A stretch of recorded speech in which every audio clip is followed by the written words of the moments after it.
Veja no ICL Notícias, segunda edição. De igual para igual. Lula dá entrevista no Palácio do Planalto e responde às ameaças de Trump de colocar mais taxas sobre produtos brasileiros. É muito simples. Se ele taxar os produtos brasileiros, haverá reciprocidade do Brasil. E presidente não passa pano para Kassab e sai em defesa do ministro Fernando Haddad. Eu acho que o Kassab foi injusto com o significado do companheiro Haddad no Ministério da Fazenda. Trump politiza a tragédia aérea. Sem conclusões da investigação, presidente dos Estados Unidos culpa políticas de diversidade por colisão de helicóptero e avião em Washington. The FAA's diversity push includes focus on hiring people with severe intellectual and psychiatric disability. That is amazing. O ICL Notícias, o veículo mais confiável do Brasil, está no ar.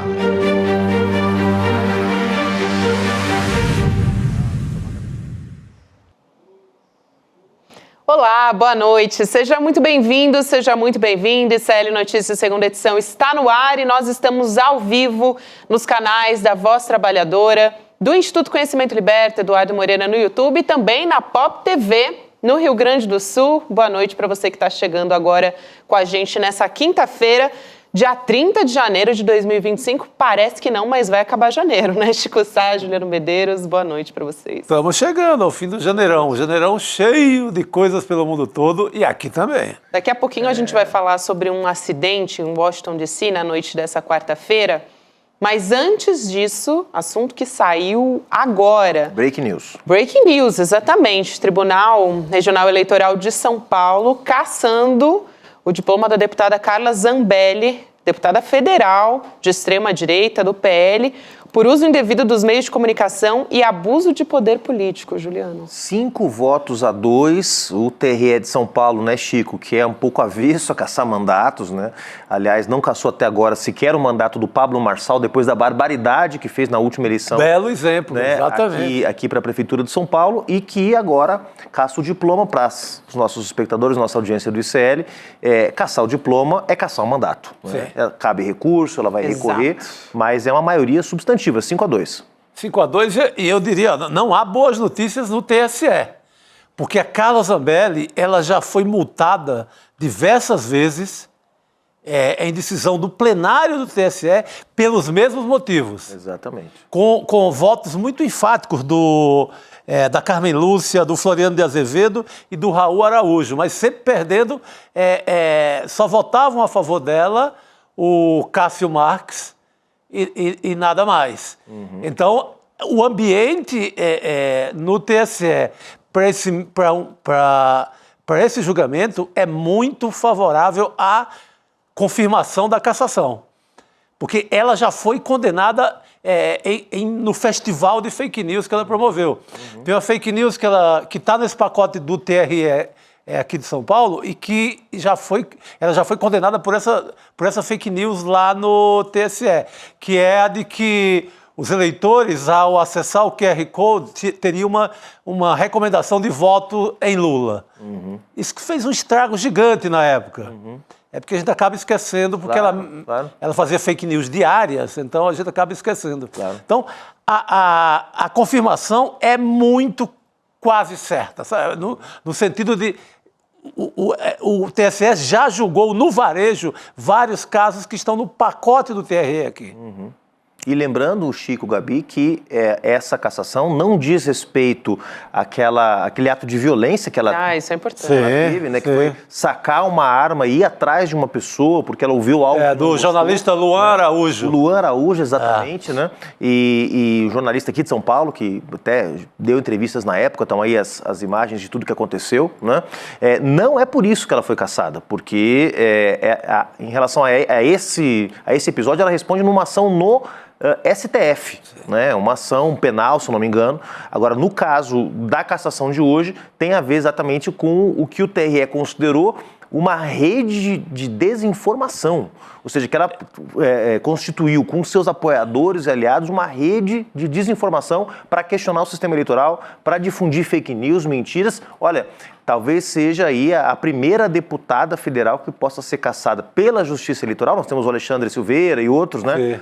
Mas a primeira deputada federal que pode ser cassada por difundir fake news. Importante, então, o TRE tornando a Zambelli inelegível por 8 anos, por uso indevido dos meios de comunicação, abuso de poder político. O que o tribunal entendeu dessa história, né? Que a Zambelli divulgou mentiras sobre a eleição de 2022. É importante você fazer essa distinção, mas também diz respeito às eleições, como notícias falsas, manipulação de urnas eletrônicas e tal. Mas cabe recurso, reforçando isso, porque ainda o Tribunal Superior Eleitoral pode decidir a favor da Carla Zambelli, a depender. Mas, como explicou o Chico, é muito difícil isso acontecer, o currículo dela não vai favorecer nada lá. Ela no varejo lá, o TSE já a multou diversas vezes. Então, imagina, Caio, o mesmo caso nos mesmos juízes do TSE, nos mesmos ministros, eles já sabem, é uma música conhecida para eles. É uma fake news, é um festival de fake news que já passou por eles têm conhecimento dessa causa, então é um julgamento até fácil para ser feito em Brasília. E o precedente que se abre, eu acho que isso é importante também, né? Porque nós temos, assim como a Carla Zambelli, uma dezena, Chico, Gabi, de deputados que difundiram mentiras no período das eleições sobre as urnas eletrônicas, sobre o sistema eleitoral, né? Parte deles tem contra si ações eleitorais em curso, movidas por diferentes partidos parlamentares, nesse caso é uma ação do PSOL, né, de São Paulo. Poderiam ter outras ações aí, país afora, contra outros deputados bolsonaristas que também difundiram fake news durante as eleições. E se ela for cassada, realmente, quer dizer, cassada ela já está, né? Mas se a cassação for confirmada pelo TSE, ela pode ainda fazer recursos ao STF, etc., mas ela já perde o mandato com a confirmação do TSE e, instantaneamente, isso abre um precedente para que outros bolsonaristas que passaram 2022 inteiro difundindo mentiras... Tem uma fila aí, e a fila não é pequena, né? Uma lista é longa, né, Chico? Sim. De parlamentares que podem também ser vítimas de cassação. A bancada bolsonarista pode ficar bem desfalcadinha na Câmara, viu, Chico? Total. Até de admirar, né, o tempo que demora uma cassação de uma parlamentar da estirpe, assim, da Carla Zambelli, né? Porque ela repetiu, ela adotou a fake news como trabalho diário. Ela cumpriu um mandato inteiro, né? Passou o mandato inteiro mentindo e já tem mais 2 anos do segundo mandato completo. Então demora demais. A relação com o hacker de Araraquara, a gente tem... a ficha é muito longa, Meu Deus do céu. Você tem uma capivara que eu vou te contar. O moderadíssimo Tribunal Eleitoral de São Paulo. Para o TRE de São Paulo caçar alguém, olha, ela caprichou. É uma boa observação. A gente vai continuar acompanhando essa história, trazendo atualizações para vocês, mas hoje a gente teve entrevista coletiva, uma longa coletiva do presidente Lula. A Elô Vilela acompanhou tudo diretamente lá de Brasília e vem para a gente contar aqui toda essa história. A gente começa falando de temas internacionais, de economia, de política. Tem bastante coisa aí para a gente discutir, né, Elô? Boa noite para você. Boa noite, Gabi. Boa noite, Juliano e Chico. Pois é, foi uma longa conversa, 10 perguntas, e no final 2 de quebra, e então o presidente estava muito bem disposto. Acho que no geral foi uma excelente conversa, mas vamos começar com essa história do Trump, que eu achei bastante interessante. Vamos nessa, Elô. Quando o Lula falou das ameaças do Trump de taxar os produtos brasileiros, a gente tem a fala do presidente Lula a respeito disso. Vamos começar por aí, então. É muito simples. Se ele taxar os produtos brasileiros, haverá reciprocidade do Brasil em taxar os produtos brasileiros. Taxar os produtos que são exportados para os Estados Unidos é simples, não tem nenhuma dificuldade. Veja, eu já governei o Brasil com um presidente republicano, já governei com um presidente democrata, e a minha relação é sempre a mesma. A minha relação é uma relação de um Estado soberano com outro Estado soberano. O Trump foi eleito para governar os Estados Unidos e eu mandei na carta para ele que eu espero que ele tenha uma boa governança para os Estados Unidos. Eu fui eleito para governar o Brasil. Eu quero respeitar os Estados Unidos e quero que o Trump respeite o Brasil. Tá? É só isso. Se isso acontecer, está de bom tamanho. A nossa exportação com os Estados Unidos não é essa supremacia que as pessoas pensam que é. Ele é superioritário com relação ao Brasil, é mais ou menos 40, 45 bilhões, sabe? E nós, sabe, temos que procurar manter isso e melhorar.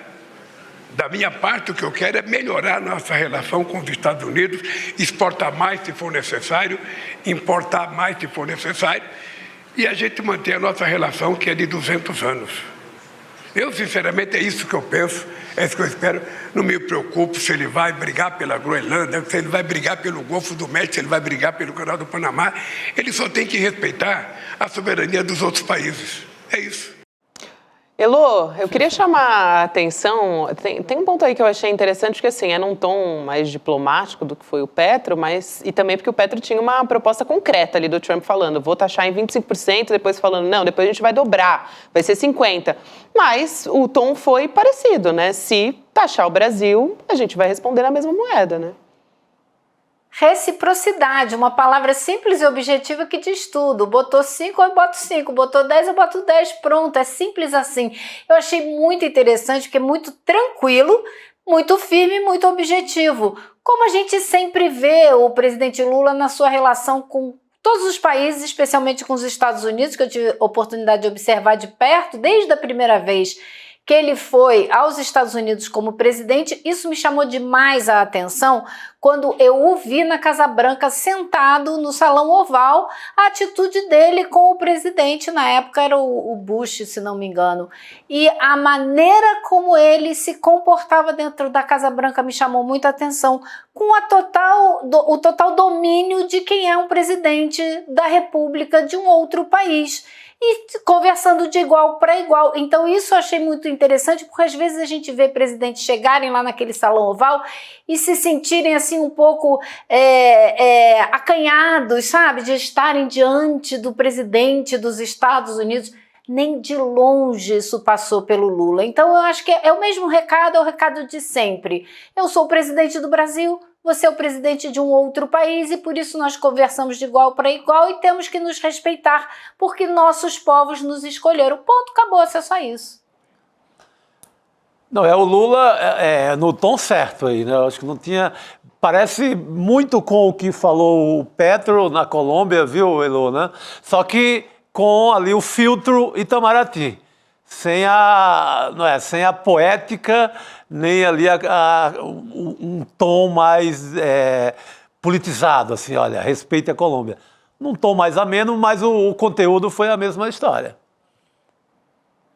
A gente segue falando a respeito disso. Você quer aumentar, Juliana? Não, acho que é isso. O Lula confirma o tom que nós vimos na última semana, do Itamaraty, do ministro Lewandowski, né?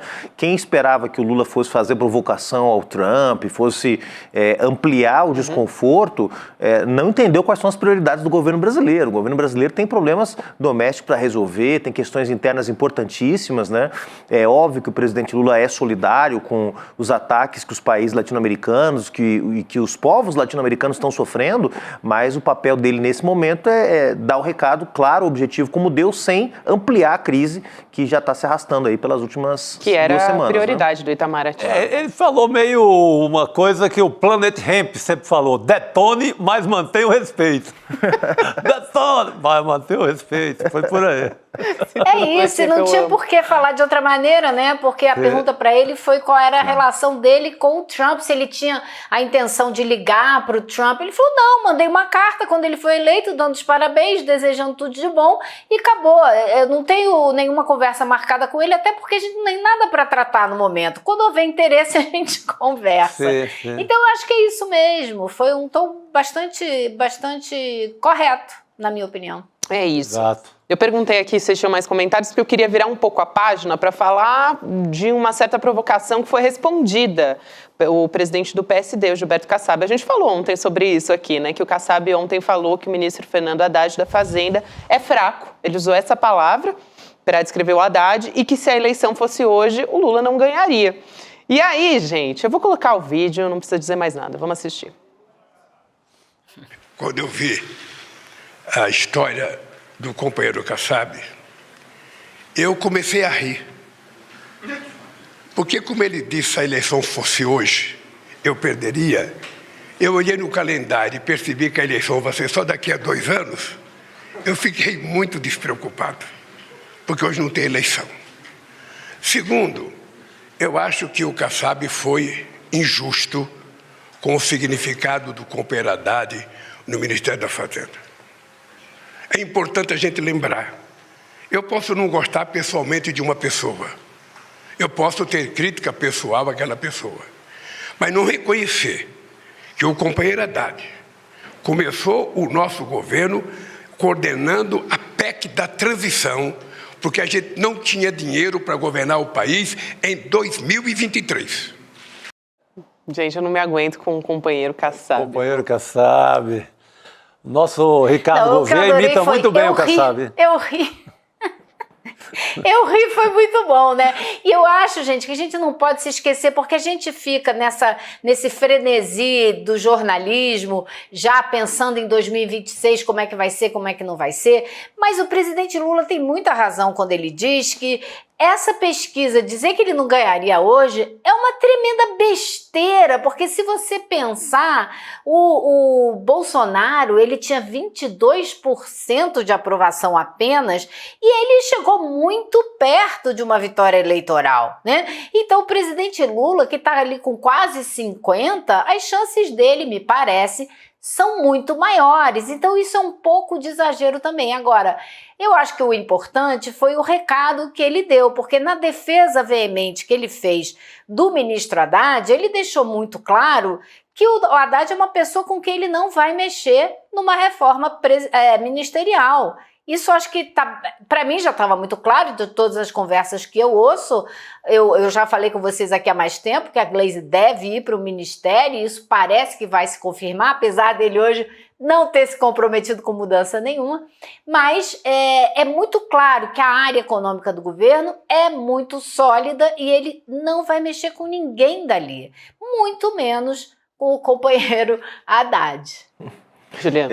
Eu acho que essa resposta do Lula, claro que ninguém da grande imprensa corporativa vai dar isso, mas a grande imprensa trata o Kassab de forma completamente desproporcional. O Kassab é presidente de um partido importante, um partido que saiu vitorioso nas eleições, mas o Kassab não é governador de estado nenhum, não é prefeito de cidade nenhuma, ele é um chefe partidário. Como é o chefe do MDB, como é o chefe do PDT, como é o chefe do PSDB, como é o chefe do União Brasil.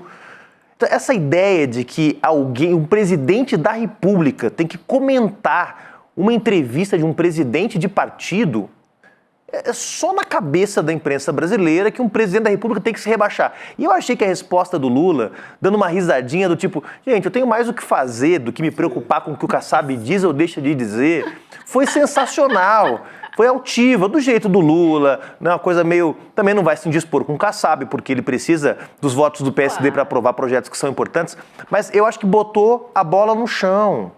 Não só a defesa que ele fez de um ministro do seu governo, que é obrigação dele defender qualquer ministro do governo, mas, para além disso, colocar a bola no chão e dizer, gente, eu sou o presidente do Brasil, o Kassab diz o que ele quiser, entendeu? E tudo bem, eu acho que foi injusto, meu ministro, eu gosto dele e tal. Então, assim, baixou essa fervura, né? Também não caiu na provocação, que muita gente queria que ele caísse em relação ao Trump, também não caiu em relação ao Kassab. Eu acho que a entrevista foi muito feliz do presidente, não só porque reafirmou que o Brasil vai ter uma relação de altivez em relação aos Estados Unidos, não caiu em provocações, reafirmou que não vai ter mais nenhum tipo de corte de gastos esse ano, o governo precisa garantir o investimento público, até porque a taxa de juros subiu ontem. Então, assim, eu acho que a entrevista do presidente Lula, nessa retomada, né, de diálogo mais direto com a imprensa, foi muito feliz. Agora tem muita malandragem do... Viu, Elô? Tem muita malandragem do Kassab também. O Kassab, ele está avançando no espaço gigante que ele já tem na máquina federal e nas máquinas estaduais. O Kassab acaba de nomear na prefeitura de Fortaleza, que é do PT, quase o mesmo número de secretários do PT vitorioso na eleição. O Kassab está levando o prefeito de Maceió, JHC, que é do PL, para o PSD, em nome de nomeações em Brasília. Nomeação mais especificamente de uma tia do JHC no STJ. Então, o Kassab está ganhando espaço, ele tem gente nos governos de qualquer partido e também do PT no Brasil inteiro. Então, o Kassab foi esperto no comentário, ganhou esse gracejo do Lula e deve ter levado cargos e mais cargos com essa entrevista. O que estava em andamento, o que faltava um peteleco para nomear, foi nomeado. Kassab age assim, ele faz política assim. E ele tem um É maior... chantagem, né? E eu... Diga, Elô, não, vai. É chantagem. Eu não sei também até que ponto essa entrevista também não era algo visando essa reforma ministerial, para ter um peso maior dentro do governo, né? Então eu acho que o Lula deu uma esfriada nessa, porque semana passada o Kassab tinha uma reunião, ou no começo dessa semana, o Kassab tinha uma reunião com o Lula, essa reunião não aconteceu, né? Então a gente não sabe por que ela não aconteceu e vem essa entrevista. Parece muita coincidência. Como não existe coincidência em política, pode ser muito bem uma pressão do Kassab para que sim, na reforma ministerial, se ela houver, quando ela houver, que ele ganhe aí mais espaço na máquina do governo. Eu só queria lembrar que o PSD do Kassab, ele tem o maior número de prefeituras do país, né? São quase 900. Então é desse poder aí que a gente está falando, né? É disso que ele está se utilizando. Elô, eu queria... Mas não é o maior partido no Congresso, né? No Congresso, não. Exato. Está usando a máquina das prefeituras. E prefeituras que, diga-se de passagem, estão hoje no PSD, amanhã podem estar no PP, que amanhã podem estar no MDB, ou seja... Qualquer um. O PSD não é um partido político. O PSD é uma legenda, né, que abriga diferentes interesses eleitorais que vão... né, de um centro mais democrático até gente que simpatiza e flerta com o bolsonarismo. Principalmente quando se fala do interior, de outras Exatamente. cidades. Então, assim, não é o mesmo peso do que uma eleição. Os números não falam exatamente o que é a expressão política de cada partido, cada legenda no Brasil, né? Olha, e já que a gente está falando de prefeitura, vou aproveitar e inverter a ordem aqui da nossa conversa Elô, isso, e falar boa. do projeto que o governo... porque daqui a 2 semanas tem a Marcha dos Prefeitos, que é um momento importantíssimo, né, para o Executivo, onde ele faz muita política com os municípios. E o governo do presidente Lula está preparando um projeto que estava muito secreto ainda, começo dessa semana. Hoje eu já soube que tem gente começando a falar dele, mas ainda não tem nenhum anúncio previsto. Mas é um projeto muito inspirado em algo que a gente vem falando muito aqui, que é na experiência bem-sucedida da Prefeitura de Recife de usar as plataformas digitais. E o que é um primeiro passo desse projeto? É fechar com as prefeituras um sistema no qual o governo vai montar essa plataforma, microempresas, MEIs, pequenos negócios vão poder se credenciar. Então, como você vai participar de uma concorrência, você tem que apresentar todos os seus dados e tal, eles vão credenciar essas empresas e quando uma prefeitura precisar de um serviço, ela vai na plataforma, bota o serviço que ela precisa e essas empresas já estão credenciadas, não precisa de fazer nenhum tipo de concorrência e podem apresentar seus preços e a prefeitura já vai lá e contrata. Agilizar serviços e transformar essas prefeituras em também fonte de recurso para essas pequenas empresas, microempresas, pequenos negócios. Então eles querem lançar isso justamente na Semana da Marcha dos Prefeitos, para quem quiser aderir, e é apenas um primeiro passo dessa ideia de reproduzir a nível nacional o bom resultado que a Prefeitura de Recife está tendo com o uso dessas plataformas. É super interessante, Chico Sá. Você fala muito aqui sobre como o Recife utiliza muito bem esse tipo de tecnologia e é bastante individualizado esse cuidado tecnológico, né? As pessoas conseguem marcar consultas, recebem diversos alertas, ali elas são avisadas e é uma política de continuidade porque, enfim, começou uma gestão anterior já. Exatamente, Gabi. É como esse aviso que a gente recebe hoje em qualquer lugar do Brasil de que vai ter uma tempestade, etc., de defesa civil. Foi a primeira vez que eu recebi semana passada. Aqui está ficando, tá melhorando o serviço aqui. No Recife já faz isso há, sei lá... As pequenas começam depois, assim, chega em São Paulo, chegou depois, porque aqui o prefeito governa como se fosse uma cidade aqui menor. o prefeito governa como se fosse uma província, né? Mas assim, o Recife já faz isso há séculos, pelo menos há uns 20, 30 anos, 20 e poucos anos, porque tem uma cultura... dessa história lá, por conta de uma empresa muito interessante chamada Imprel, que é a empresa de processamento de dados. Então, é uma história longa, mas que o João Campos azeitou no primeiro mandato dele e funciona como nunca. De uma vacina que alguém numa casa ainda não tomou, está faltando o CPF tal pessoa, tal contribuinte tomar aquela vacina aí na sua casa, na sua rua faltam 10. Então, você tem isso assim no celular diariamente para todos os serviços possíveis. Fardamento escolar, quem não recebeu, o caderno, o computador da escola. Você tem uma gama de serviços oferecidos no computador e que funciona para valer. E é isso que o governo federal vai tentar levar para funcionar também no Brasil inteiro. Muito bom. Vamos seguir aqui falando sobre a pergunta da Elo na coletiva.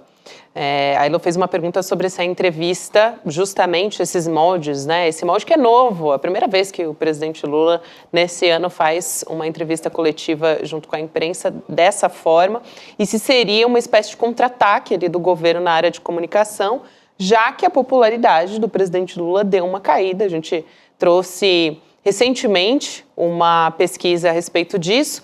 O presidente ele não respondeu diretamente e ele falou de pesquisas de maneira geral. Vamos assistir a resposta dele. Vamos lá. É preciso ter muita paciência.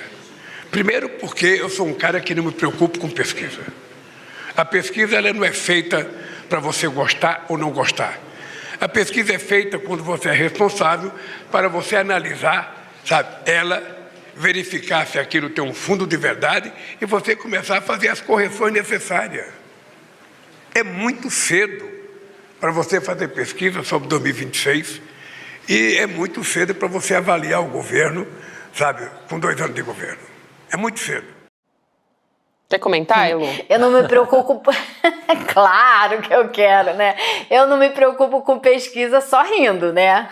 Eu ri. Vou falar que nem o Lula. Eu ri na hora que ele falou isso. Porque todo presidente, todo político se preocupa com pesquisa, obviamente. Não, e o cara da Secom essa mudança agora, né? toda... Claro, e essa mudança toda na Secretaria de Comunicação não é por outro motivo a não ser para tornar mais conhecido, mais popular e chegar na população a informação a respeito do que o governo está fazendo, é claro. Então o presidente Lula se preocupa, claro que se preocupa, e o formato eu achei muito interessante, porque eles não fizeram, se recusaram a botar cadeiras e fazer todo mundo sentadinho, não, todo mundo em pé, o Lula em pé. Eu acho que é uma imagem de agilidade, é uma imagem de vigor, é uma imagem de força, de que ele não precisa ficar sentado para aguentar 1 hora de conversa, né? Esse é o primeiro ponto. O outro ponto é que no meio da conversa, ele citou, antes de começar a responder as perguntas, ele citou que ele vai correr o Brasil para mostrar o Brasil da verdade, que não é o Brasil da mentira, o Brasil da democracia, que não é o Brasil dos golpistas, vai correr o Brasil. Então esse vai ser um ano de muita viagem. E depois da coletiva eu cheguei perto do secretário de comunicação dele, o Laércio, e perguntei para ele, vem cá, o presidente Lula, ele andou viajando bastante antes das eleições e deu muitas entrevistas às rádios das outras cidades e estados do país. E isso teve resultado positivo, porque a popularidade do Lula subiu naquela época. Quem fez isso foi justamente o Laércio, quando o Pimenta estava no Rio Grande do Sul. E aí ele olhou para mim, deu uma piscadinha assim, eu não sei o que ele quis dizer, mas eu entendi ali na hora, interpretei que ele falou, você sabe que foi eu que fiz isso e eu vou fazer mais, né? Para mim foi isso. E vai fazer. Esse é o projeto e é levar o Lula para o Brasil inteiro, porque isso dá certo. A gente sempre diz aqui, né? O melhor garoto propaganda do governo é o presidente Lula. Então ele precisa falar mais. E eu acho que ele estava muito bem hoje, muito bem disposto, muito rápido, muito bem articulado. E ele falou uma coisa que eu achei muito interessante, que eu queria contar para vocês aqui. Quando ele não fala de 26, né? Não, é muito cedo, muito cedo, muito cedo. Mas ele disse assim, olha, sinceramente, eu não quero discutir 2026, mas olhem bem o que eu vou dizer. Ele chamou atenção 2 vezes, preste atenção no que eu vou falar agora. E disse o seguinte, eu tô mais elegante depois que eu consertei a cabeça. Eu tô mais bonito. E tô com muita jovialidade. Se alguém me perguntar quantos anos eu tenho 79, mas eu tô com energia de 30. É o DNA da Dona Lindu.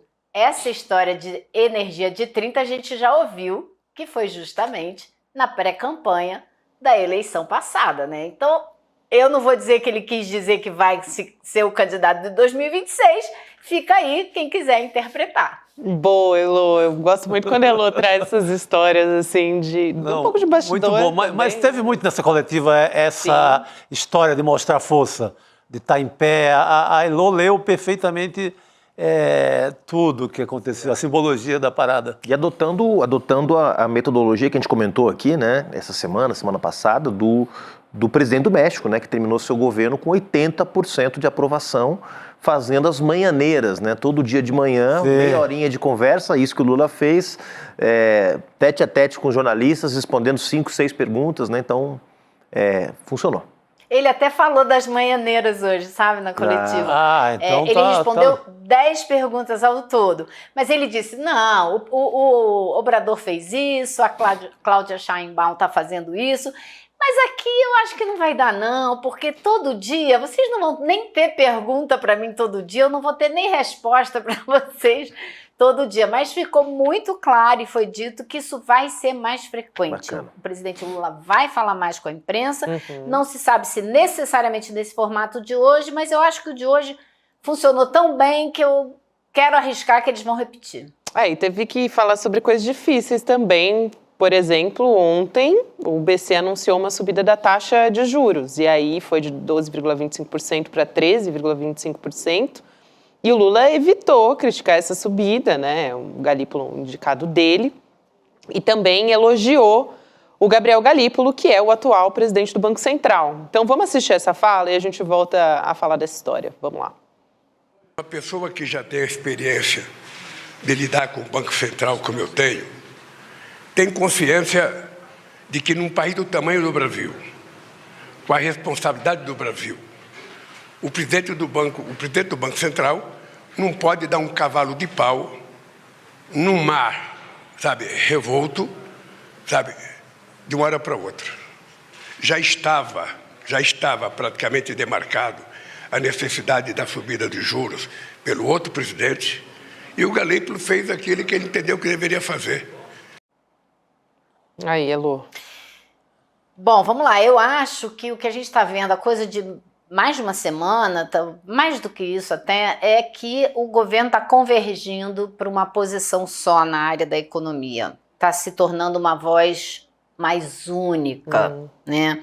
Então, aceitando que vai subir o juro. Eu não estou dizendo que está certo ou que está errado, tá? Mas ele está aceitando e defendendo esse discurso econômico, que é o discurso que o ministro da Fazenda vem fazendo desde o começo do governo. Então, o Lula fez um vídeo caseiro, há coisa de uma semana, na horta da Granja do Torto, falando do preço dos alimentos e dizendo, porque aí tem a inflação, e aí vem o juro, isso não tem jeito e tal e tal. Então, é uma questão difícil, né, politicamente de defender, que ele agora está defendendo, e isso eu somaria isso ao problema do preço dos alimentos, que o governo ainda não encontrou a maneira correta de falar desse problema, na minha modesta opinião. Na entrevista de hoje, acho que foi o ponto fraco, o único que eu destacaria, ponto fraco, da entrevista. Quando ele falou do preço dos alimentos, ele disse que isso afeta mais quem é mais pobre e que ele vai buscar as empresas e os grandes produtores para saber por que o preço aumentou. Isso não é uma resposta, o preço já aumentou há muito tempo, por que não chamou ainda, por que ainda não tem essa resposta, né? A outra coisa, ele disse, vamos estimular mais a produção dos pequenos agricultores, porque são eles que produzem a comida que a gente come. Para mim ficou faltando, primeiro, uma indignação com o preço dos alimentos, com o aumento do preço dos alimentos. Ele tinha que parecer mais indignado e mais empático com quem está pagando esse preço e não está aguentando e está reclamando. E dar uma solução, ele deixou muito claro, não vou fazer bravata, não vai ter intervenção no mercado, não vou fazer nenhuma medida que crie um mercado paralelo, nada disso vai ser feito. Então, o que vai ser feito em acordo com as empresas e com os produtores. Se vai dar certo é uma outra pergunta, né? Eu achei muito boa essa análise da Elô e queria aproveitar e trazer outras informações sobre economia aqui, porque estão estampando as manchetes todas. E aí passo para você comentar também, Juliana, porque a gente está falando de Galípolo, da gestão Lula. Achei muito bom isso, essa observação de começar a ver uma unidade, talvez ali se encaminhando para isso no discurso. A gestão do presidente Lula cumpriu a meta fiscal de 2024. As contas registraram um déficit primário de 43 bilhões de reais. Esses dados foram divulgados pelo Tesouro Nacional hoje e esse déficit representa 0,36% do PIB. Outra coisa aqui são os erros nas previsões. Eu estava conversando com a Débora Maganha, que apresenta o Mercado de Investimentos aqui nos bastidores, antes de começar o programa. Eles erraram quase 3 bilhões para mais na projeção do déficit. Então, antes disso, e teve instituição que projetou até 62 bilhões de déficit, né? Se contasse o Rio Grande do Sul. Eu achei, claro, amanhã a gente pode ouvir a própria Débora falando disso, com certeza ela vai citar isso no programa, mas achei muito boa essa observação dela desse erro na previsão. Bom, a resposta do presidente Lula sobre o Galípolo não podia ser outra. Imagina se ele mostra dissonância com o presidente do Banco Central que ele indicou, amanhã o dólar ia disparar, ia começar a gritaria do mercado de novo, agora que ele está conseguindo estabilizar um pouco com a queda do dólar, com esses bons números que a Gabriela trouxe aqui. Quer dizer, se ele hoje, na primeira entrevista em que ele menciona uma decisão do Copom, ele mostrasse dissonância, ia ser um caos amanhã. Né?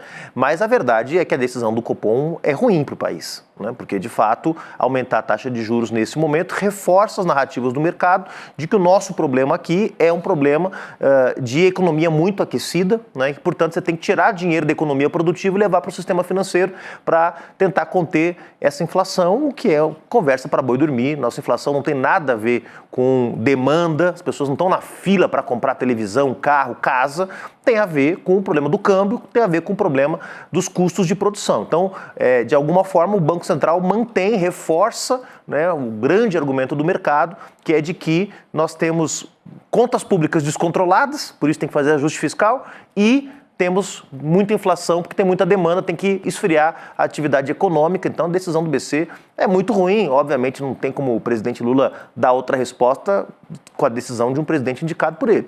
Mas vamos nos preparar aí, porque isso segura por um tempo a chantagem do mercado. Daqui a pouco o mercado vem com alguma outra coisa. Mas juro alto nunca é bom, né? Em nenhum cenário. Agora, pela primeira vez na vida, eu vi a parte de representantes da produção, de federações de indústria, a CNI, que é a Confederação Nacional das Indústrias, a Federação das Indústrias do Rio, do Ceará, de vários estados, criticando o juro. Até então não tinha visto ninguém fazendo coro com o que o Lula gritava contra os juros. Fazia tempo, né? Só para fazer justiça, a ABMAC, que é a Associação de Vendedores de Máquinas Pesadas, é o setor ligado às máquinas pesadas no Brasil, só eles falavam isoladamente. Ninguém da produção falava contra essa fome exagerada no mercado financeiro. Agora, pelo menos, começaram a falar. Isso é bom, porque baixar juro é sempre importante. É isso, Chico. Elô, eu queria trazer um pouco das informações lá de Washington. A gente abriu o programa falando sobre isso, sobre um avião e um helicóptero que colidiram no ar Foi ontem à noite, na verdade, que aconteceu isso lá na capital dos Estados Unidos. A gente está vendo as imagens. Esse avião estava transportando 60 pessoas e 4 tripulantes. E no helicóptero militar estavam 3 soldados. A gente teve o resgate, olha só, o momento da colisão aí, a gente está vendo na tela. Até o momento a gente teve o resgate de 28 corpos. Então a gente está acompanhando a imagem justamente da explosão. A gente tem um novo ângulo também, se não me engano, a gente pode colocar aqui na tela essa outra imagem aí, da explosão, justamente no momento que aconteceu. Essa é bem impressionante, né? Meu Deus. Porque parece que dá para ver um pouquinho melhor do que a anterior, nesse novo ângulo. A torre de controle do aeroporto, o Ronald Reagan, gravou o momento que os controladores presenciaram essa colisão acontecendo. A gente tem o áudio desse momento. Vamos lá ouvir. Pass 25, get a CRJ in flight. Pass 25, pass 100 CRJ. American 472, Washington, 1 star, 3217. Did you see that? Delta 32, sorry. I don't know if you caught earlier what happened, but there was a collision on the approach in the 33. We're going to be shutting down operations for the indefinite future if you want to go back to the gate. Aí o que acontece é que o piloto estava em solo e ele perguntou se a torre de controle viu o que estava acontecendo, né? O que tinha acontecido, na verdade, uma colisão. E aí ele é orientado a voltar para o portão e informado que as operações na pista vão ser suspensas. Foi esse áudio para explicar um pouquinho melhor. Tinha legenda também, quem quiser voltar pode ouvir de novo, mas era isso que estava sendo dito ali. E aí essas 2 aeronaves caíram no rio Potomac, perto do aeroporto, e não se sabe exatamente o que provocou esse acidente, mas essas são as imagens depois da colisão ali no rio, Chico Sá. Meu Deus, não, que tragédia, né? E o Trump, para variar, ele politiza da pior forma do mundo, né? Que ele aproveita a tragédia para falar contra a diversidade, para destilar todo aquele ódio dele às minorias. Uma tragédia. Vamos aproveitar e ver, Chico, se a gente tem o Trump falando sobre isso. Que ótimo. Vamos lá. Comenta na sequência. Vamos assistir. I put safety first. Obama, Biden, and the Democrats put policy first. And they put politics at a level that nobody's ever seen. The FAA's diversity push includes focus on hiring people with severe intellectual and psychiatric disabilities. That is amazing. And then it says FAA says people with severe disabilities are most underrepresented segment of the workforce, and they want them in, and they can be air traffic controllers. I don't think so. Eu vou passar para Elô, mas só para grifar aqui, vocês não ouviram errado. Ele está culpando, ele está dizendo que as políticas de diversidade resultaram na contratação de pessoas com deficiência intelectual para cargos ali que são decisivos na aviação, né? Nesses setores. Isso de tudo ele está falando antes de perícias, antes de saber responsabilidade, antes de qualquer coisa, né, Elô? E você tem que imaginar, Gabi, que ser controlador de voo é uma das profissões mais tensas que existem. A pessoa não pode respirar 1 minuto, não pode parar de prestar atenção 1 segundo, ainda mais num país como os Estados Unidos, que tem um tráfego aéreo assim intensíssimo, super complexo. Então, o que ele está fazendo é inominável, porque as políticas de inclusão de pessoas com deficiência, inclusão de minorias, isso tudo, não tem nada a ver com o que ele está falando. Evidentemente que se você inclui na mão de obra uma pessoa que tem algum tipo de deficiência, ela não vai ser controladora de voo, se ela tem dificuldade de cognição, ou se ela tem, né, qualquer coisa assim, vai desconsiderá-la para controladora de voo. Isso não quer dizer que ela não possa trabalhar para o FAA, que é a Administração Federal de Aviação dos Estados Unidos, porque existem milhares de postos de trabalho de diferentes categorias. Então ele pega e mistura isso tudo. Agora, o que a gente sabe é que ele não tem com quem conversar hoje a respeito desse acidente, porque essa Administração Federal de Aviação não tem um administrador encarregado, porque o administrador e o vice saíram no dia que ele tomou posse, pediram demissão e saíram, avisaram que ia sair e saíram no dia que ele tomou posse. Então, assim, porque a chegada do Trump já afastou essas pessoas, eles já sabiam que seriam perseguidos. O administrador dessa agência do governo americano, é a agência de aviação, tinha uma briga enorme com quem? Com quem? Com Elon Musk. Com Elon Musk, porque em um ano que ele ficou encarregado do FAA, ele multou o Elon Musk várias vezes, já tinha uma dívida acumulada de mais de $600 mil. Por quê? Porque Elon Musk faz lançamento sem pedir permissão, usa combustível que não é permitido e por aí afora. Quem é que está preocupado então com a segurança? O Elon Musk reclama que ele estava impedindo o avanço, impedindo a inovação, que desse jeito... Nossa, gente, que foto! Que foto é essa? Derrubaram Heloísa Vilela em seu comentário. Derrubaram. Não, mas ele fica dizendo que com um tipo de regulamentação como essa, você não vai conseguir nunca sair a humanidade vai ficar eternamente confinada à Terra. Então ele quer liberdade e sem regulamentação para explodir foguete, mandar a gente para tudo quanto é canto para ver se chega em Marte, não importa o que vai acontecer no caminho. Essa é a ideia, é esvaziar essas agências de fiscalização e regulamentação, controle, para poder essas empresas como a do Elon Musk fazerem o que bem entendem.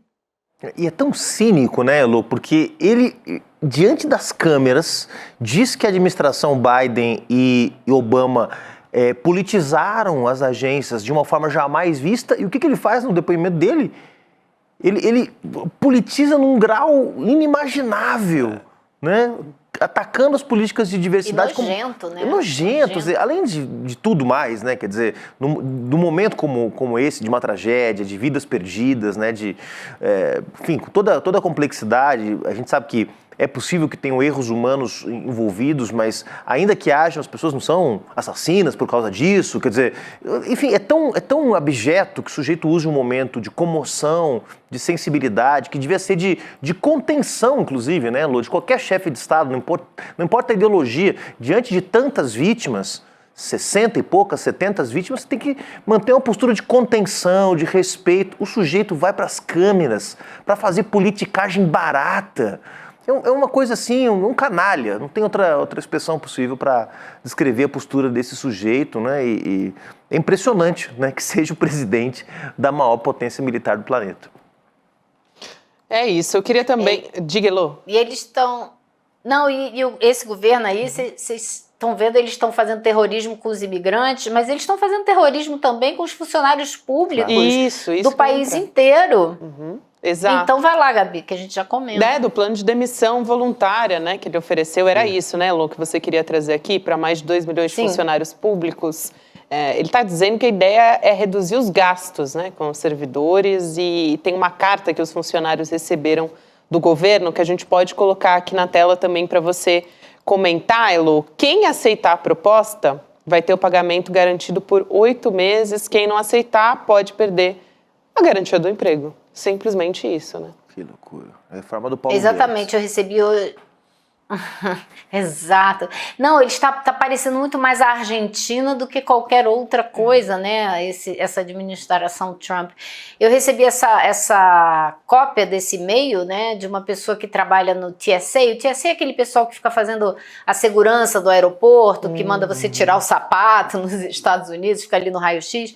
E são 2 milhões, mais ou menos, de trabalhadores que são funcionários públicos e que estão recebendo esse e-mail dizendo, olha, se você quiser garantir alguma coisa, peça a sua aposentadoria, seu afastamento agora, e aí você recebe até setembro. Caso contrário, seu emprego não está garantido, porque eles querem demitir o maior número de pessoas possível. Então, a gente não sabe se eles podem fechar a administração de aviação? Não podem, né? Então, os sindicatos das categorias já estão recomendando às pessoas, não peguem esse pacote, não saiam do emprego, porque a gente tem que fazer é resistir aqui dentro, porque eles não podem simplesmente acabar com todo o serviço público. Mas sei lá, né? A intenção deles é destruir o Estado e fazer tudo o que for possível e mais alguma coisa através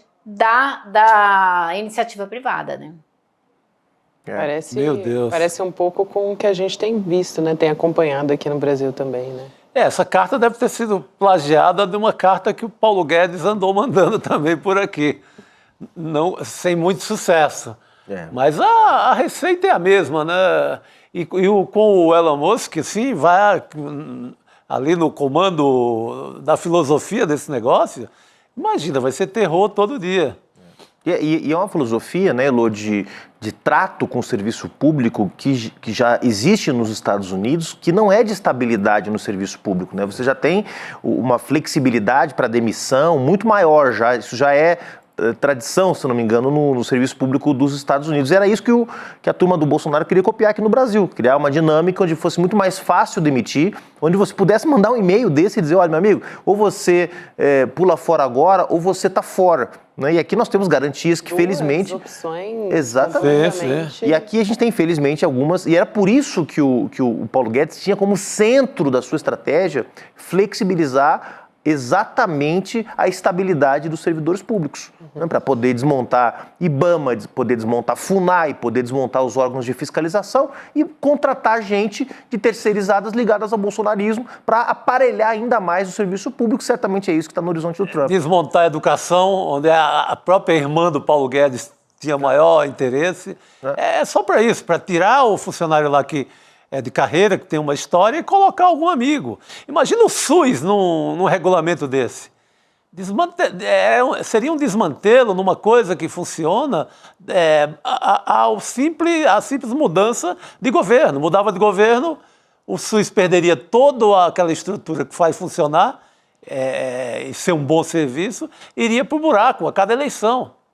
Exatamente. Não, tem que ter estabilidade. E agora o objetivo deles é justamente destruir o Estado para passar tudo isso para a mão de meia dúzia de amigos do Trump para eles lucrarem muito, né? É uma oligarquia. O que é essa história de Guantánamo e botar um monte de imigrantes em prisões? É tudo prisão privada, gente. Isso. É tudo gente que vai ganhar dinheiro botando imigrante atrás das grades. É disso que se trata, sabe? É dar um jeito desse pessoal lucrar ainda mais e promover a desgraça da população dos Estados Unidos. Agora, essas pessoas que estão sendo ameaçadas de perder o emprego, muitas delas votaram no Donald Trump. Então, isso daí vai ter politicamente um limite.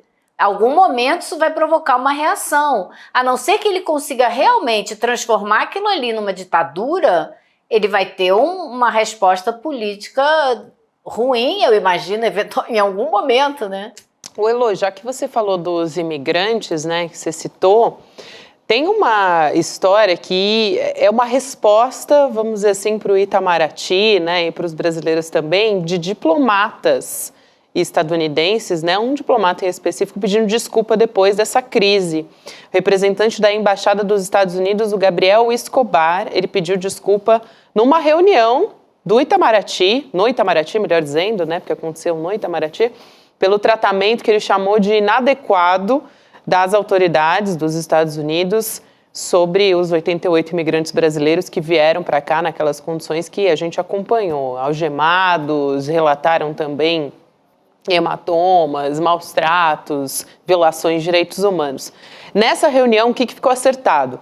Que o Brasil e os Estados Unidos vão ter um grupo de trabalho, aquilo que a gente comentou, que o Mauro Vieira e também a ministra dos Direitos Humanos, a Macaé, conversaram com a imprensa a respeito disso. Vai ter um grupo de trabalho para tratar da deportação dos brasileiros e a ideia é garantir, aqui entre aspas, segundo essa reunião, né, de trabalho, a segurança e o tratamento digno, respeitoso dos passageiros. Então, esse é o objetivo final e a gente teve pelo menos um diplomata, imagino ali, mais sensato do que o governo Donald Trump, né, pedindo desculpa para o Itamaraty e para os brasileiros.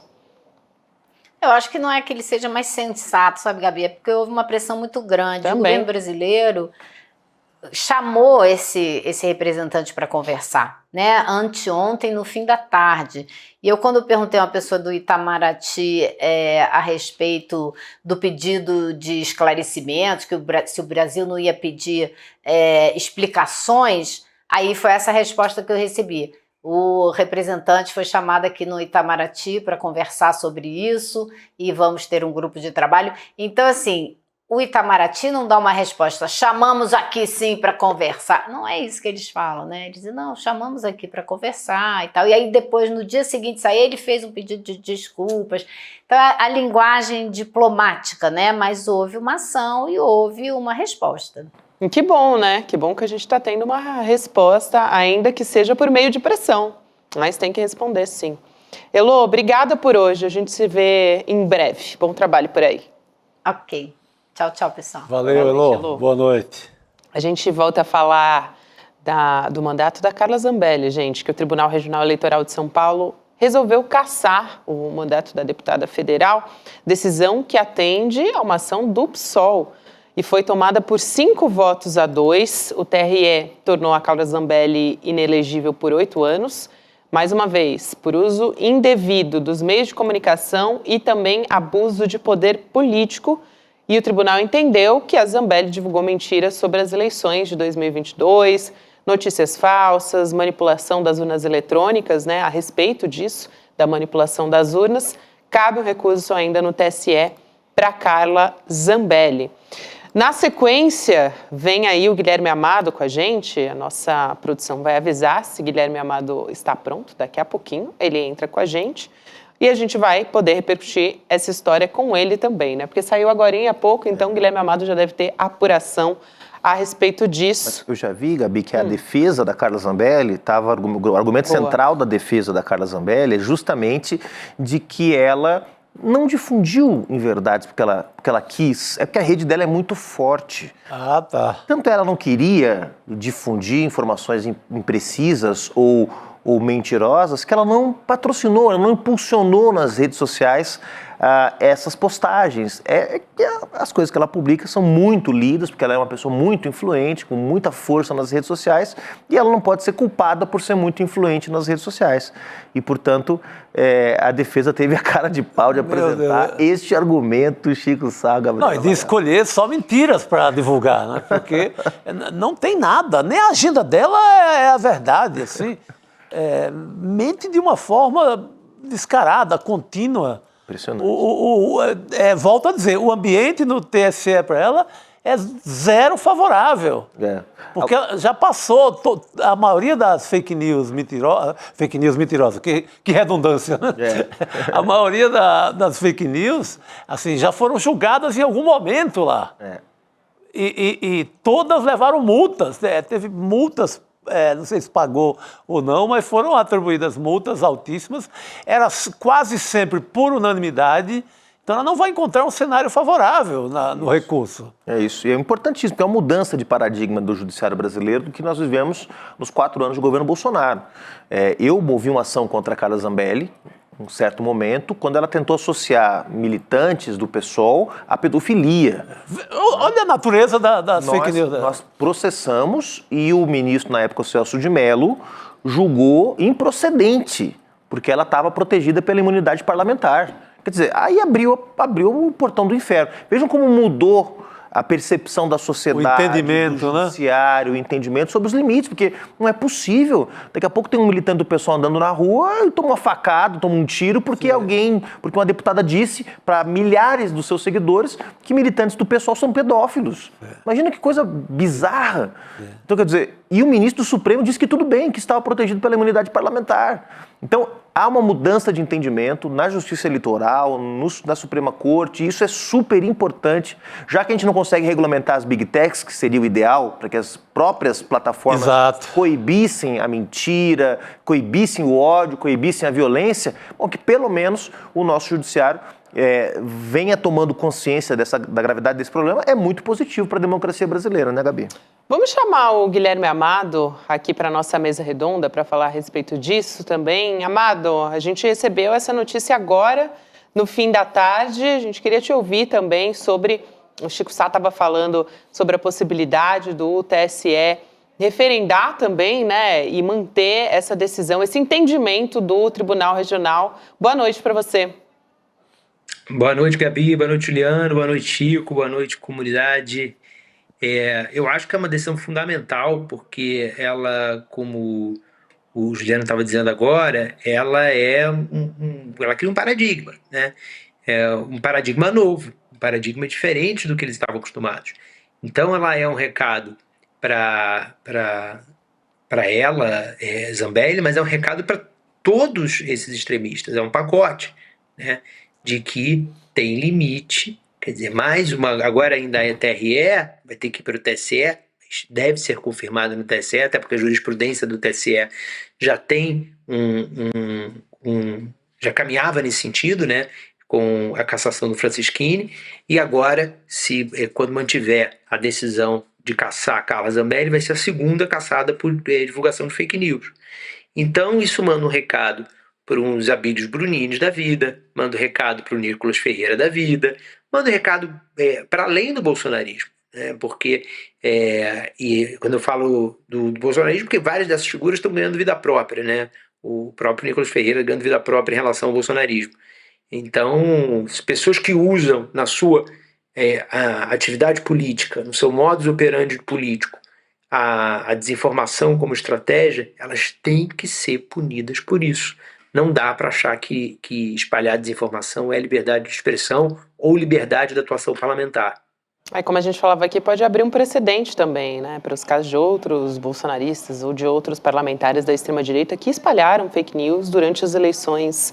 Nem só essa última que a gente teve, né? A gente teve, já é um caso, enfim, que é bastante antigo, essa história das fake news, e que o Tribunal Regional Eleitoral, até o de São Paulo, teve que se pronunciar aqui em São Paulo. A gente teve aquela história, por exemplo, aqui do Tarcísio, né, insinuando uma ligação com o PCC, ligando o candidato do PSOL, Guilherme Boulos, e que também era o rival do Ricardo Nunes, que era apoiado pelo governador de São Paulo, Tarcísio. Isso, na época, foi só um dos exemplos dos casos que a gente acompanhou aqui, né, Chico?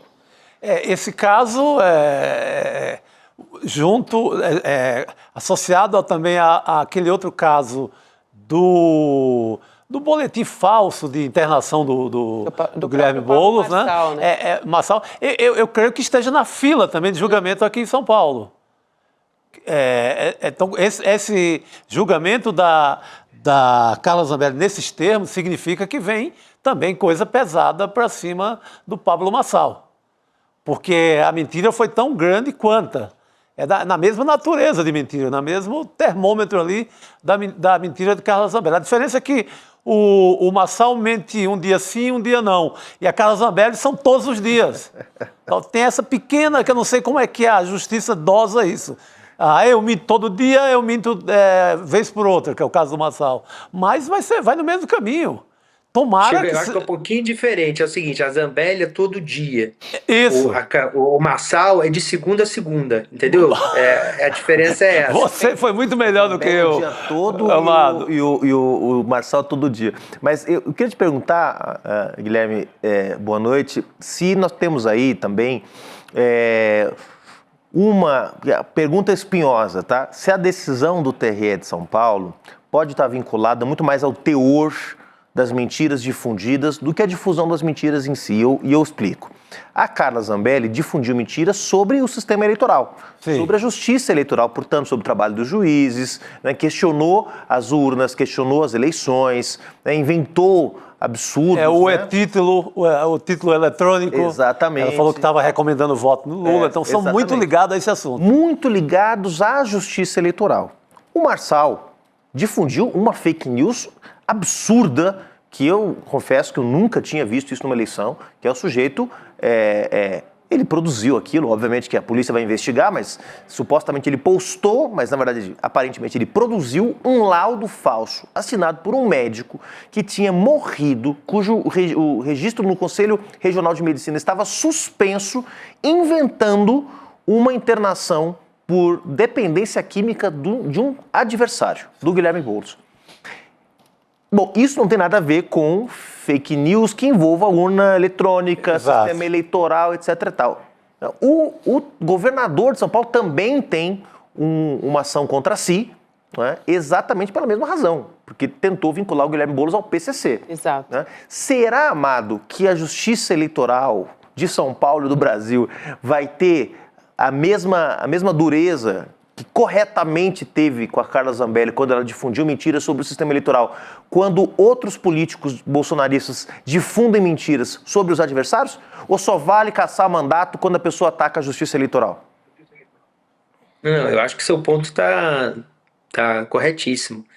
Não tem, essa jurisprudência não tem ainda, né?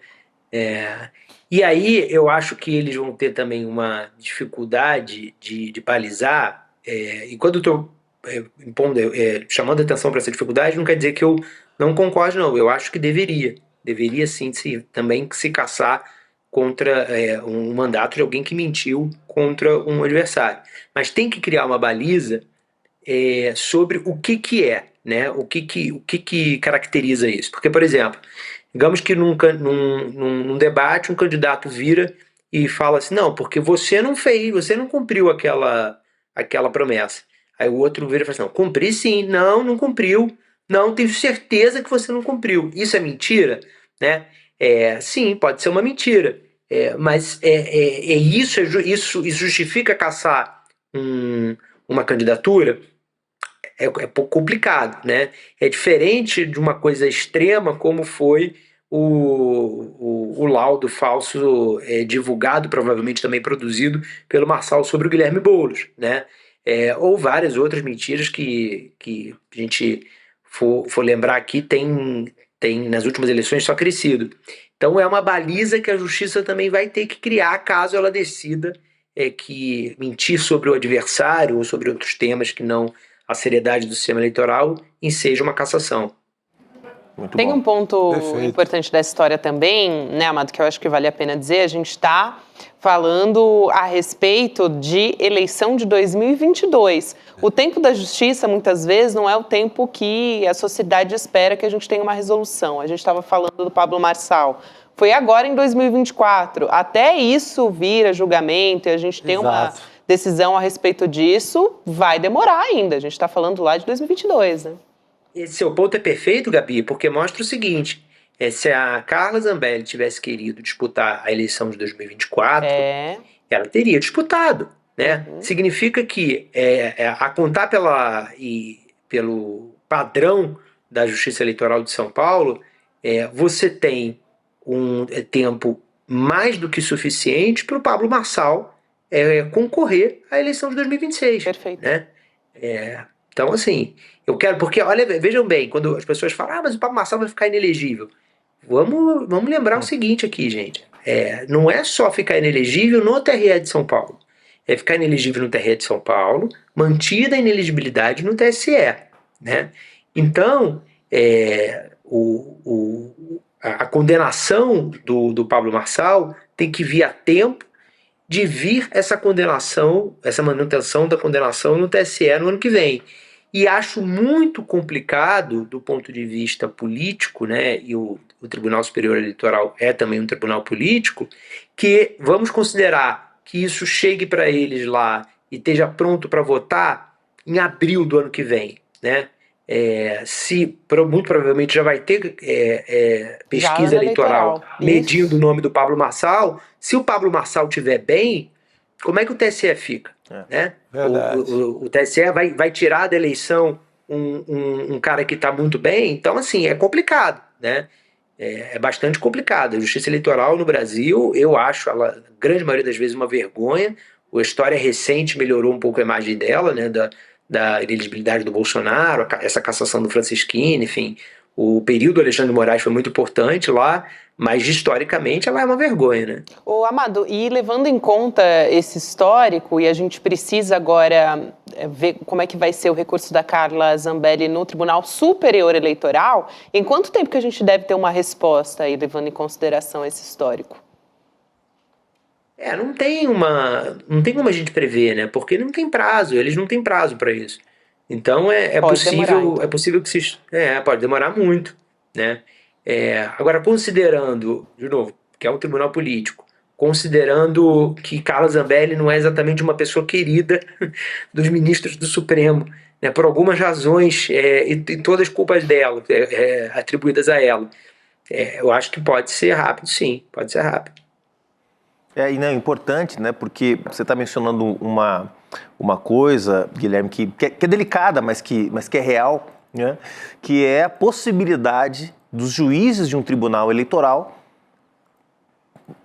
manusearem, digamos assim, né, interesses eleitorais para a tomada das suas decisões. Ou seja, um candidato está muito bem, olha, tem que pensar duas vezes, vai ter um impacto na opinião pública. Não era assim que a justiça tinha que funcionar. E mais, podem inclusive considerar o cenário daquela eleição que sucede a decisão. Dou um exemplo.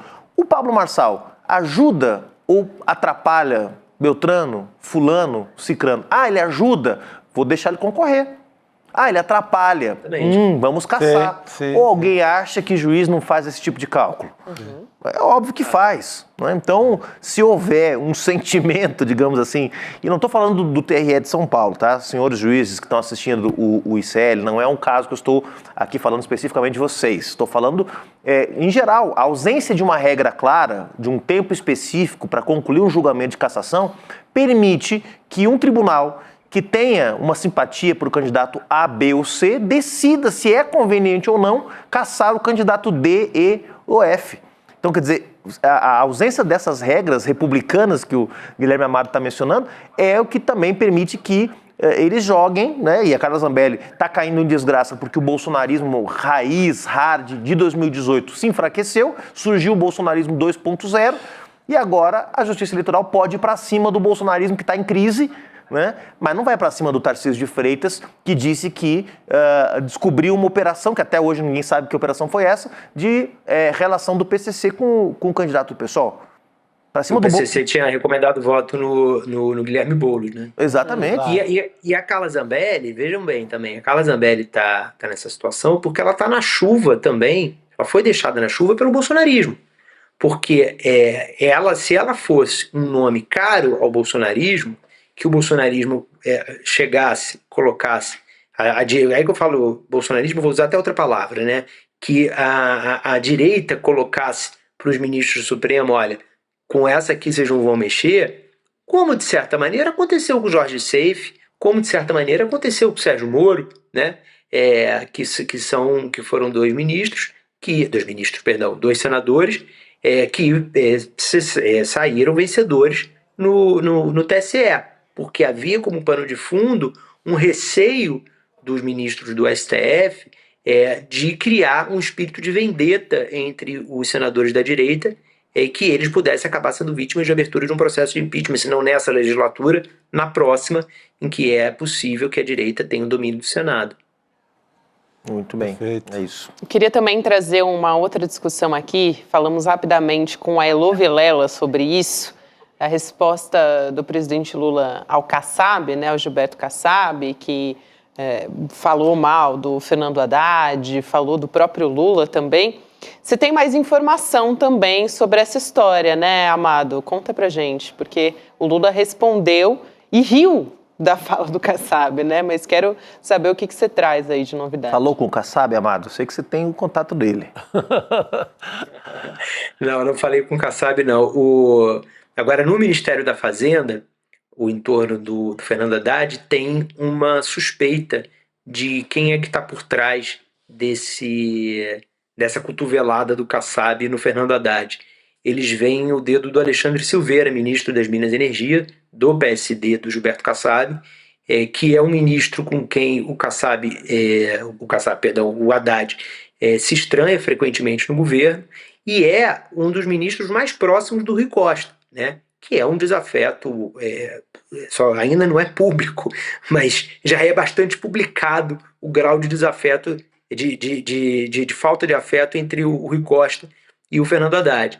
E o Alexandre Silveira é um dos ministros mais próximos do Rui Costa, tem também um histórico de discordâncias, de desavenças com o Haddad, e eles viram por trás desse ataque do Kassab ao Haddad bastante dedos do Alexandre Silveira. Agora, não dá para a gente desconsiderar a reforma ministerial, né? No momento em que está se discutindo um eventual aumento, crescimento do espaço do PSD no governo, o Gilberto Kassab vende caro o passe dele, vende caro o passe do partido dele. Então, agora que o Lula está ali fazendo conta, está com a canetinha ali, anotando que a dança das cadeiras que ele vai fazer, para dar mais o que para quem, não sei o que, o Kassab vira e fala assim: se a eleição fosse hoje, o Lula perderia. O Fernando Haddad é um ministro fraco. Quer dizer, essa pessoa precisa ser agradada para o PSD continuar no governo. O subtexto é esse. E aí, nesse momento, devem haver emissários que estão indo ao Kassab. Como que a gente reverte essa sua má percepção sobre o governo, Gilberto Kassab? E aí o Kassab pode apresentar o espaço que ele quer conquistar no governo, quais são os ministérios que ele quer agora, enfim. Eu acho que isso não pode ser perdido de contexto. Não, sem dúvida. Pretinho o cabelo do Kassab, vocês viram ali? A pintura em dia, totalmente em dia. Mas é isso aí, Amado. A chantagem é essa, aumentar espaço. Tem aumentado no Brasil inteiro, inclusive em prefeituras do PT. Eu citei hoje Fortaleza, e Fortaleza tem meio a meio, PT e PSD no secretariado da nova gestão. Isso se repete no Brasil inteiro.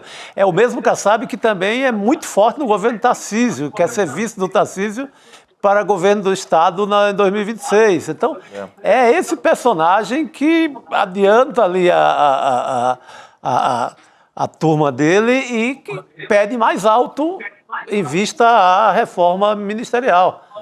Mas adequada a resposta do presidente, né, Amado? Porque a gente mencionava aqui, né, agora há pouco, que o presidente da República não vai rolar na lama com o presidente de um partido político, né? Quer dizer, por mais importante que seja o partido, né, e o PSD, como mencionou o Chico, é um partido que está crescendo muito na política brasileira, mas tem outros partidos que também são muito importantes e os seus presidentes não vão para a imprensa ficar atacando ministro, né, do União Brasil, do MDB e de outros partidos. Então, eu acho que a resposta do presidente foi elegante. Deu uma risadinha, né, disse que defendeu o seu ministro, que é papel dele, obviamente, foi ele que nomeou, tem que defender a escalação do seu time, né?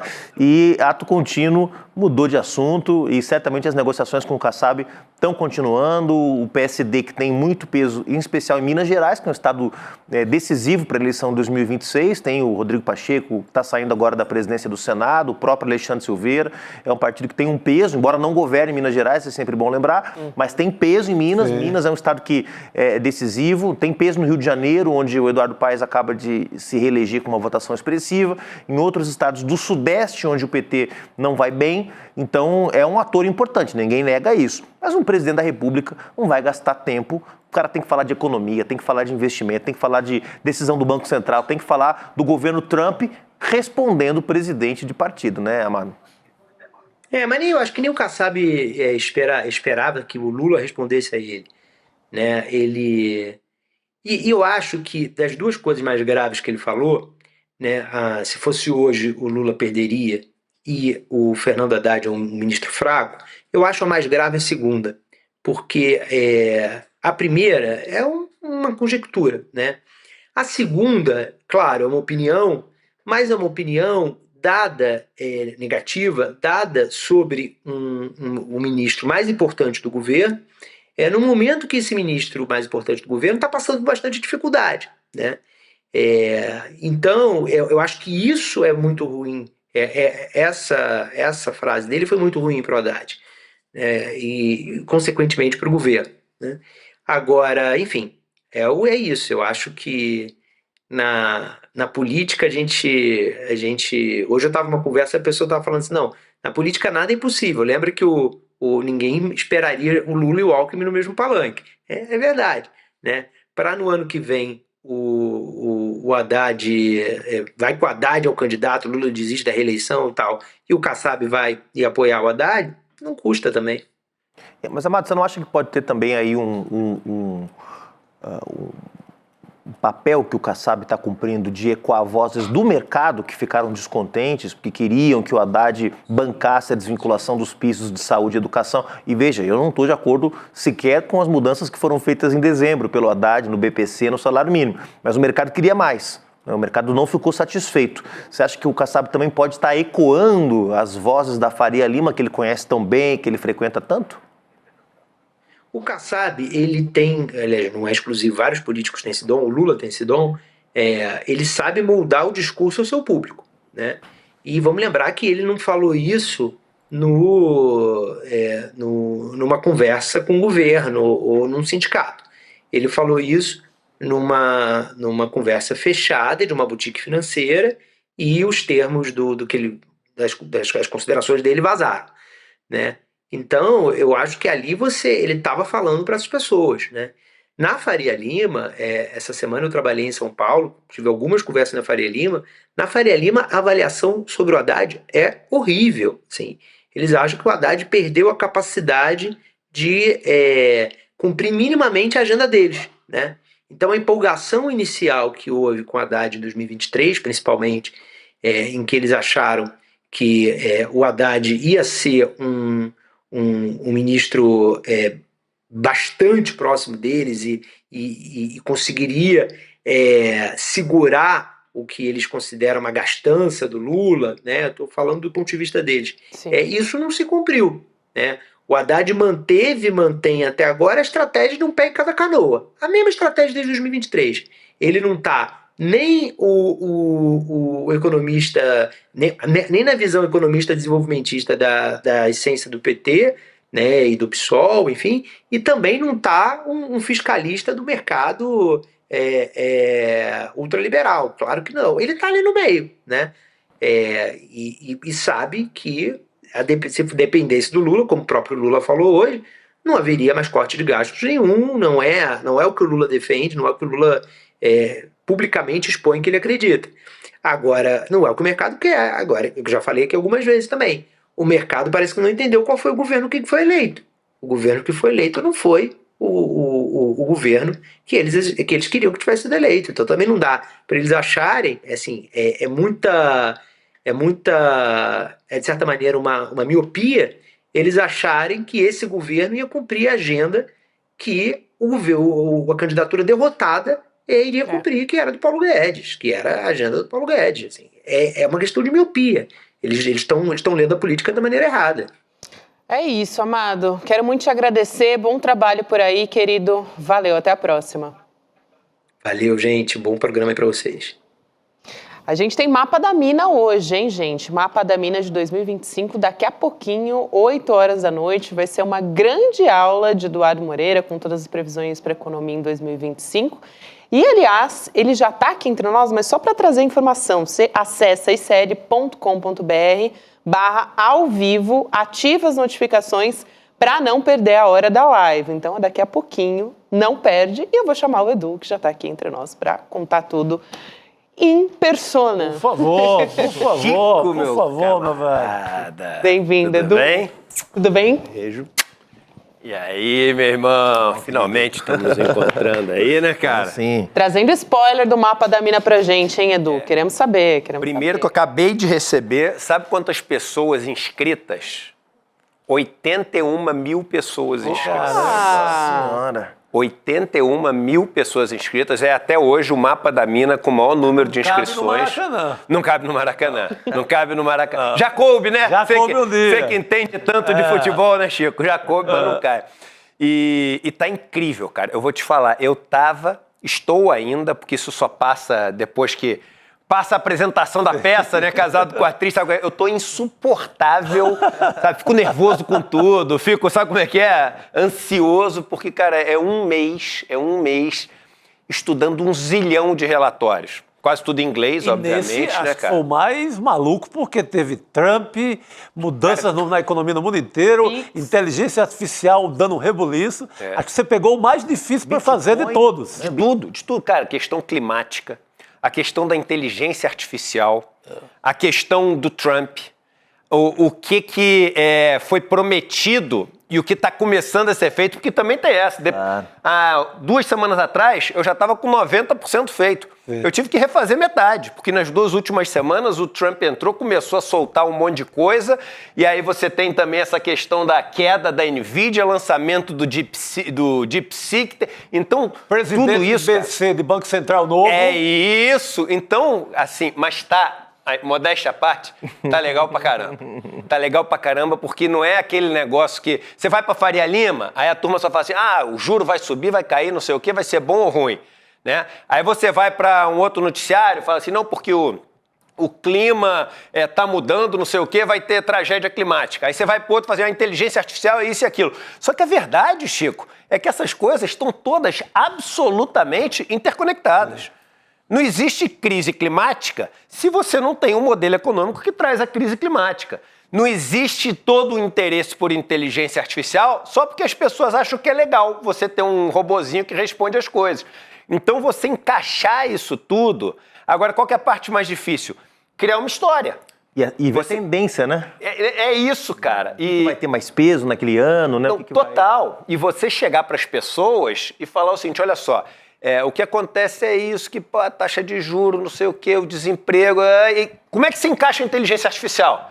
Para não parecer que você está falando de uma coisa completamente diferente. Então é quase uma mistura de fazer um TCC com escrever o roteiro de um filme. Entendeu? Então foi... Mas eu acho que a galera vai curtir demais e acho que vai sair de hoje.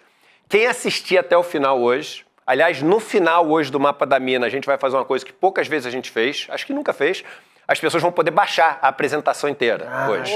Para elas poderem ter a apresentação. Isso sempre ficava disponível só para quem é membro, né, do nosso curso de Finanças e Investimentos. Hoje todo mundo vai poder baixar. Eu achei que seria um desperdício, depois de tanto trabalho para poder fazer... Né? E eu acho que as pessoas que ficarem até o final hoje, elas vão sair mais bem preparadas para conversar sobre mundo do que 99% das pessoas. Sem exagero, sem exagero. Então vai ser daqui a pouquinho. Quem quiser participar é gratuito. Eu te garanto, 20 anos de mercado financeiro, eu te garanto, não existe no mercado financeiro nenhum encontro, apresentação do nível desse que a gente vai mostrar hoje, nem para aqueles clientes private, que são aqueles clientes que têm 50, 100 milhões de reais, que gastam uma fortuna com o banco. Não tem. É a melhor apresentação que as pessoas vão ver e gratuita. Eu acho que isso que o ICL faz é uma coisa, assim, incrível, sabe? Incrível, cara. Para aprimorar esse senso crítico, para a gente poder ter embasamento. Então, daqui a pouquinho vai estar no icl.com.br/ao vivo, tá aqui, ó. Não, na verdade, aqui do lado, é sempre o contrário, né? Então, tá aqui do lado e 8 horas a gente está junto. Demais, beleza? Edu, e agora dá pra multiplicar, né? Pelo que você tá falando, eu achei demais isso de poderem baixar. Não, porque vai todo mundo poder. Manda para um amigo, né? Pra tia, pro pai que mora longe. Demais isso. A galera vai curtir muito. Cheio de tabela, gráfico, imagem. Tá mó barato. Demais. Bom, Edu, boa sorte. Daqui a pouquinho, então, o Edu tá de volta. Beijo. Obrigado, boa sorte, Edu. Ô, meu velho, boa sorte. Valeu. Até daqui a pouquinho, galera. O Mapa da Mina de 2025 daqui a pouquinho. Fica ligado junto com a gente. Quando a gente terminar o programa, às 7h30, vai ter uma contagem regressiva também. Então, para a pessoa que ficar ali meia horinha, dá tempo de tomar um café, né? Ou até jantar, assim, já fica preparado. Se for no Nordeste, um cuscuz com ovo. Exato. Vai na casa da minha família, vai ser isso, né? Muito bom. Tá seria um mate, você tomar um mate na sua terra. Um chimarrãozinho. Boa, então, ó, daqui a pouco, 8 horas da noite, vou reforçar aqui, tá na tarja, mas para quem tá nos acompanhando só por áudio, icl.com.br/ao vivo, porque aí você ativa as notificações e não perde a hora da live também. Mas quem já está acompanhando o ICL Notícias aqui, segunda edição, já pode ficar no link, deixa rolar, meia horinha e tal, vai fazer outra coisa, volta e começa a acompanhar. Então, ó, essa aula que o Edu preparou, a gente acompanhou ele aqui agora, para quem está chegando aqui no finalzinho, com todas as previsões para a economia.